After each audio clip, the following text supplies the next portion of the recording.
हरि ओम. अवधूत चिंतन श्री गुरुदेव दत्त श्री स्वामी समर्थ. चैत्र नवरात्री येत आहे. गुढीपाडव्यापासून तर चैत्र नवरात्री सुरू होते आणि ती रामनवमीपर्यंत असते. शारदीय नवरात्र हे आपल्या सगळ्यांना जास्त प्रमाणात माहिती आहे, लहानापासून तर मोठ्यांपर्यंत.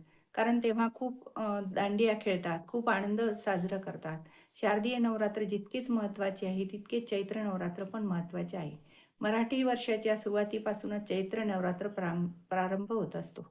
हे येणारे वर्ष अगदी सुखाचे, समाधानाचे, ऐश्वर्य संपन्न जावोत. संकट अडचणी येऊ नयेत म्हणून आपल्याला काही उपाय करायचे आहेत. ज्यामुळे येणारी वर्ष ते आपल्याला अगदी सुखाचे, आनंदाचे जाईल. चैत्र नवरात्र शक्तीचा, उपासनेचा उत्सव असतो. शारदीय नवरात्रप्रमाणेच देवीची उपासना, व्रतवैकल्य करत असतो. धार्मिकदृष्ट्या हे नवरात्र खूप प्रभावी आणि फलदायी मानले गेले आहे. या नवरात्रात तुम्ही जर काही उपाय केले तर ते 100%च पूर्ण होतात. तुमच्या इच्छा, आकांक्षा ह्या चैत्र नवरात्रीमध्येच तुम्ही सगळ्या इच्छा मागून घ्याव्यात देवीकडून. मग ह्या आपल्या इच्छा पूर्ण होतात आणि तसं तुम्ही सेवाही तुम्ही 100% करा म्हणजे तुम्हाला देवी प्रसन्नच होते.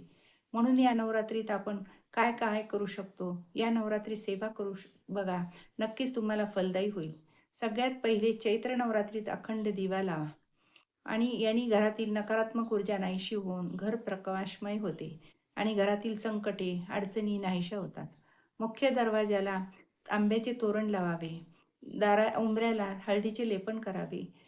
दोन्ही दाराच्या बाजूला हळदी कुंकाचे स्वस्तिक काढावे आणि हे लक्ष्मीचे पावले छापाने काढायचे आहेत. घरासमोर रांगोळी काढायची आहे. याने माता लक्ष्मी आपल्या घराकडे आकर्षित होते. बरेच लोक चैत्र नवरात्रीमध्ये घटस्थापना करतात. तुम्ही घटस्थापना करत असाल तर तुम्ही देखील घरात कलश स्थापना करावी. अखंड दीप लावत लावत फोटोला हार घालावा.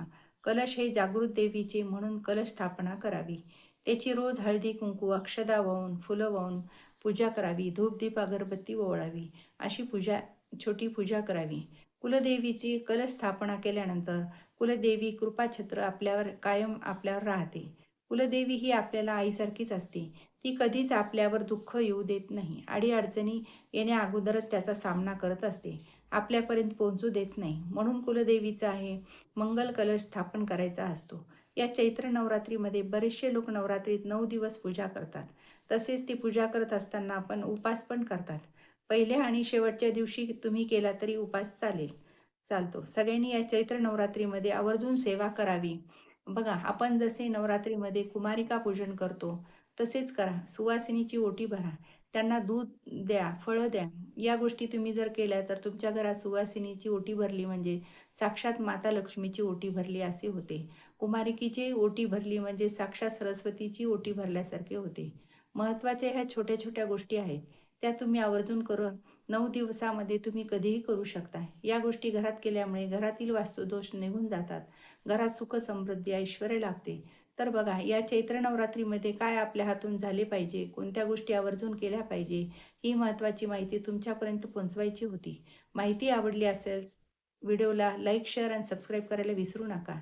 श्री स्वामी समर्थ. श्री स्वामी समर्थ. श्री स्वामी समर्थ.